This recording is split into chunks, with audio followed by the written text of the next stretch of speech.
I really love the 80s.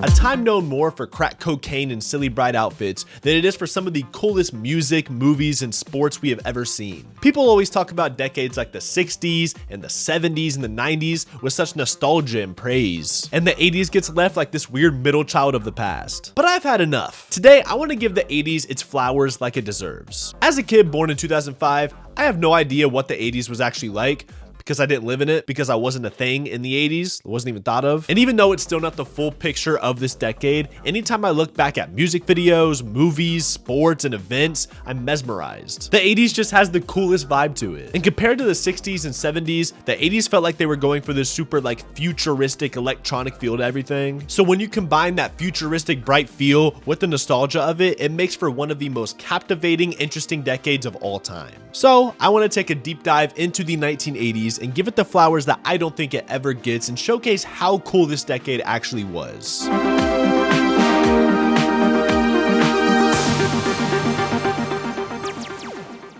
There's a lot of different categories of cool stuff from the 80s, but I want to start with my personal favorite and the most innovative thing from the 80s, the music, which a lot of people hate. A lot of people really don't like the music from the 80s, but I think it's because it was just so different at the time. Going from music like the 60s and the 70s to the 80s is a crazy jump. The production of all these songs was super electronic and techno inspired. And artists that started off making music one way completely changed their style. Stevie Wonder, a guy that started off making these soul R&B type records, made a full-on electronic dance type album called In Square Circle. This came out in 1985, and it's actually right behind me, right over there. Oh, right over there. The album's one of my favorites, and it's just a cool example of how different things were in the 80s. Music just sounded so different, and even a decade later in the 90s, everything felt like it kind of went back to normal. And what a lot of people don't know is that MTV actually started at the beginning of the 80s. In 1981, MTV was started, and it completely changed the way that music was marketed, and it helped a lot of new artists get their name out there that probably wouldn't have without it. But of course, you can't talk about 80s music without talking about possibly the GOAT,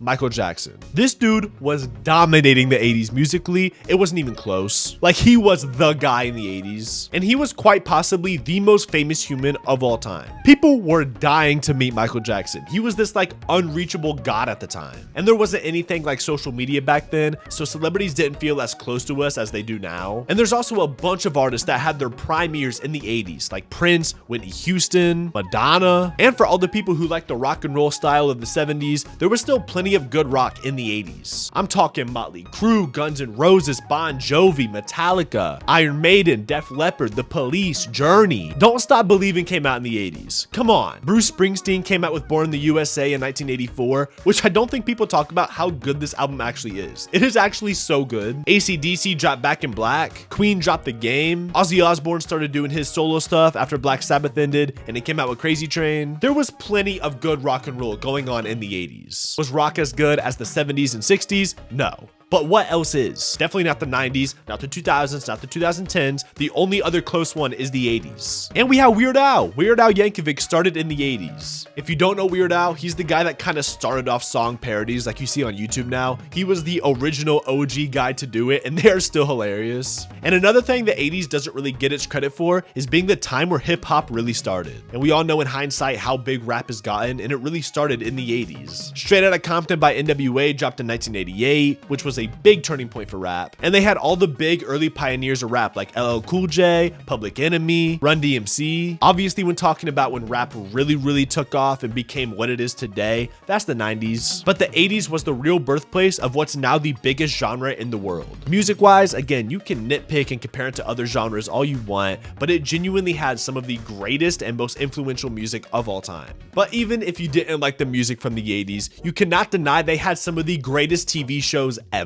All the TV shows that came from the 80s are bangers, and I didn't even realize how many good shows they had until I made this video. The Simpsons technically began in the 80s, but it was 1989, so I'll give it to the 90s. Full House, one of my favorite shows of all time, began in the 80s. One of the best family sitcom shows ever that I used to watch all the time. I've actually never seen Miami Vice, but the vibes are crazy, and it's definitely a very 80s show, and a lot of people like it. And they had the A-Team, Alf, He-Man, Fraggle Rock. Fraggle Rock is one of the Jim Henson puppet shows that doesn't really get any attention, but it was still cool. We had Bob Ross come out of the 80s. Bob Ross. Again, never really watched him, but it's Bob Ross. The Smurfs cartoon, the 1981 Spider-Man cartoon that gave you this meme. The list goes on. There is one aspect of the 80s that nobody can deny, and that's of course the movies. The 80s is my favorite decade of movies ever, and it's one that you just cannot argue against. When you really look at the lineup of banger movies they had in the 80s, you'll see why. First of all, E.T., one of the most iconic movies ever, the most iconic alien movie ever, and just childhood movie in general. My favorite Steven Spielberg movie, and it's just a classic. The Outsiders, another one of my personal favorite movies. We all had to read the book of The Outsiders in school, and it was alright, it was cool, but watching the actual movie, it instantly became one of my favorites ever. That fight scene is so cool, I just love the story. The Outsiders is goated. The Breakfast Club, classic. This movie is definitely a product of its time, very 80s style with a bunch of high school kids stuck in detention, but it is so good. I personally don't like this movie that much, but Beetlejuice came out in the 80s and everybody loves it. Back to the Future came out in the 80s. When it comes to the sort of sci-fi type movies in history, the 80s got it and it's not even close. E.T., Back to the Future, huh? And for all the horror movie fans, The Shining came out in the 80s, which I think is the greatest scary movie of all time. Even though it's not that scary, it's just so good. And as a kid, it is a terrifying movie. I was horrified of this movie as a kid. And there's so many other classic movies that came out in the 80s that everybody kind of just forgot about, so I'm gonna rapid fire a few off. Stand By Me, Top Gun, The Goonies, The Princess Bride, which if you haven't seen it, it has Andre the Giant in it, which is the only reason I ever watched it as a kid, but it's still fire. Die Hard, the best Christmas movie ever made. Ferris Bueller's Day Off, another movie in my personal top 10. Scarface, which is potentially looked at as the greatest film ever made. Rocky 3 and 4 came out in the 80s. Raiders of the Lost Ark, The Terminator, Labyrinth, and if all those bangers didn't convince you, the 80s gave us Spaceballs. I feel like you gotta go with the 80s. The 90s are close and debatably better, but my 80s bias is coming out, I guess. I don't know. I just feel like the 80s were easily the best when it comes to movies. They just had every single classic banger ever. But another thing that I feel like the 80s had down was sports. I'm not gonna lie, I'll try not to spend too much time on this subject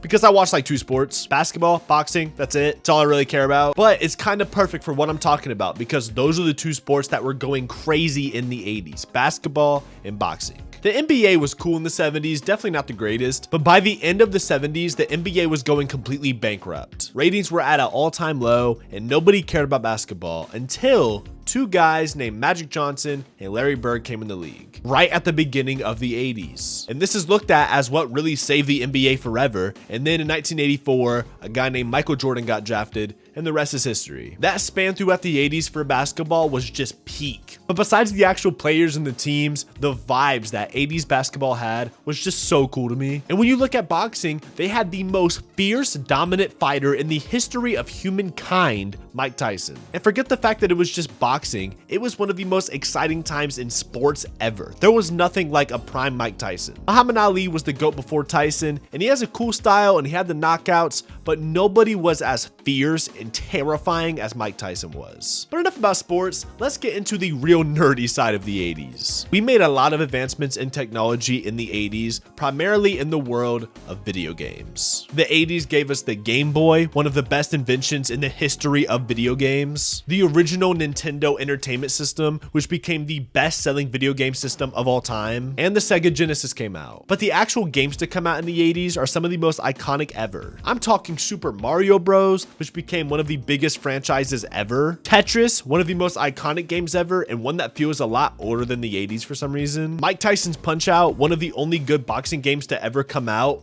because they don't make any. EA, please make another Fight Night game, I'm begging you. And Donkey Kong, just straight bangers. Kids staying inside and playing games all day wasn't really a thing before the 80s, but the second they got their hands on a Game Boy and a Nintendo, it was over. And you see how that's translated all the way over to 2024. It's normal now. There's some other cool stuff about the 80s, the first ever personal computers, the first ever Rubik's Cube, and some other pretty cool inventions, but that's about the extent of what I love about the 80s. The style the 80s had was so cool and so unique to its time, and it's one of my favorite decades to look back on. Was it perfect? Absolutely not. There was a little thing called crack cocaine going crazy at the time, but as far as pop culture, movies, music, shows, fashion kinda, I guess, there was a lot of cool stuff going on. If I miss anything about this decade, Make sure to leave it in the comments below because I'm sure I did. There's a lot. How do you feel about the 80s? Do you think it was cool? Do you think it was lame? Let me know in the comments below. And I know what you're thinking. Oh wow, there's a record behind me. There's a record. I started using this background not too long ago, so I'm trying to still get used to it and trying to make it a little bit more fun back there. You know what I mean? It is getting dark out too. I probably look very pasty right now, but I'm gonna keep this here from now on. In every video, I want to change it. So if you want to pick what album that is, if I have it on record, I will put it up there. But that's all I've got for today. Thank you all for watching. And with that being said, I'm out of here and I'll see you on the next one.